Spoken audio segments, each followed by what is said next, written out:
त्यांचा बिंजोडला नाव होता रोप पटेलचा।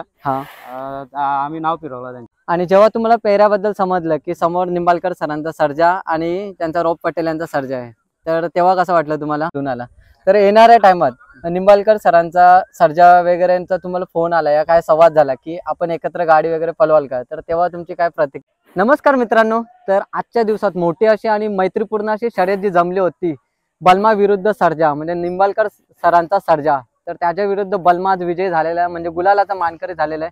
तर चला आता बलमा बद्दल आपण थोडीफार माहिती घेऊ। तर नमस्कार दादा। नमस्कार। आपलं नाव काय? माझं नाव श्रीकांत उसटकर। आणि आपल्या बैलाबद्दल मला माहिती द्या, बलमा बद्दल। तर बलमाचे म्हणजे बलमा कुठल्या गावाचा आहे आणि कधीपासून तुमच्या सोबत आहे? बलमा दुंद्रे पनवेल आणि 2021 पासून आमच्या सोबत आहे बलमा। म्हणजे तरी 3 वर्ष होत आले तुमच्या सोबत आहे। आणि आजची मैत्रीपूर्ण अशी शर्यत निंबाळकर सर यांचा सर्जा आणि आपला बलमा जमली, ही शर्यत कशी जमली आजची? मैत्रीपूर्ण जमली। त्यांचा बिंजोडला नाव होता रोप पटेलचा।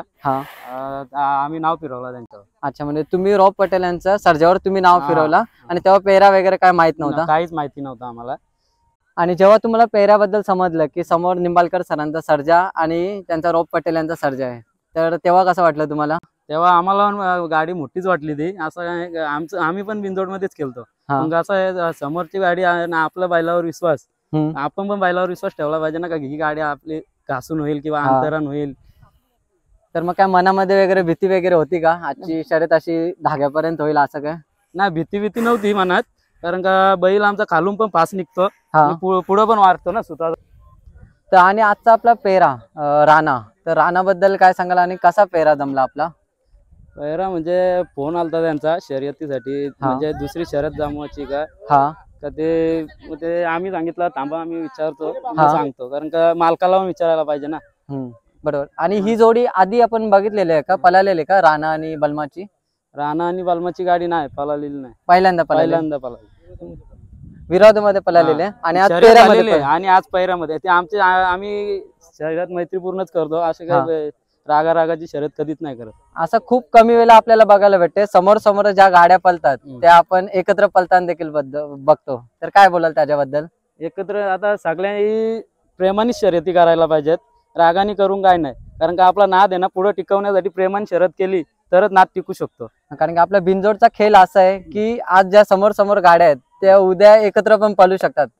यामध्ये आपण मैत्रीपूर्ण अशी शर्यत देखील केलेली आहे, त्याचं एक उत्तम असं उदाहरण, कारण की काही दिवसांपूर्वी ना विरुद्ध पळालेली गाडी आणि आज आपण एका पेहऱ्यामध्ये बघतोय।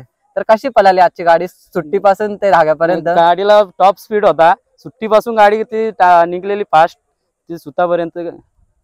आणि आजचं आयोजन 1 मे निमित्त मोठं असं मैदान होतं आपल्या उसाटणे ते दरवर्षीप्रमाणे, तर काय बोलाल आजच्या आयोजनाबद्दल? आयोजन चांगला असतो उसाटणेवाल्यांचा, कारण का प्रत्येक अड्डा बघाल तुम्ही तर आयोजनाला कधी खोड नाही काढू शकत आपण, असं आयोजन असतं।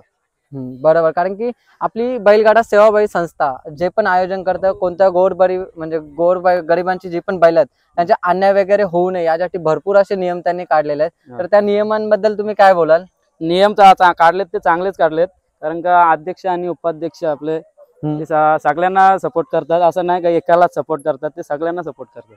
आता मगाशी तुम्ही बोलले की विरुद्ध जी गाडी पळलेली होती त्याच्यासोबत आपला आता पेहरा जुळून आला, तर येणाऱ्या टाइमात निंबाळकर सरांचा सर्जा वगैरेंचा तुम्हाला फोन आला या काय संवाद झाला की आपण एकत्र गाडी वगैरे पळवाल का, तर तेव्हा तुमची काय प्रतिक्रिया असेल? पळवू ना, असं काय नाही, गाडी पळवायचा काय नाही, पण कसं आहे तो पण पब्लिकनी पळायला पाहिजे, आमचा हातून पळतो पब्लिकनी पळाला तर काय।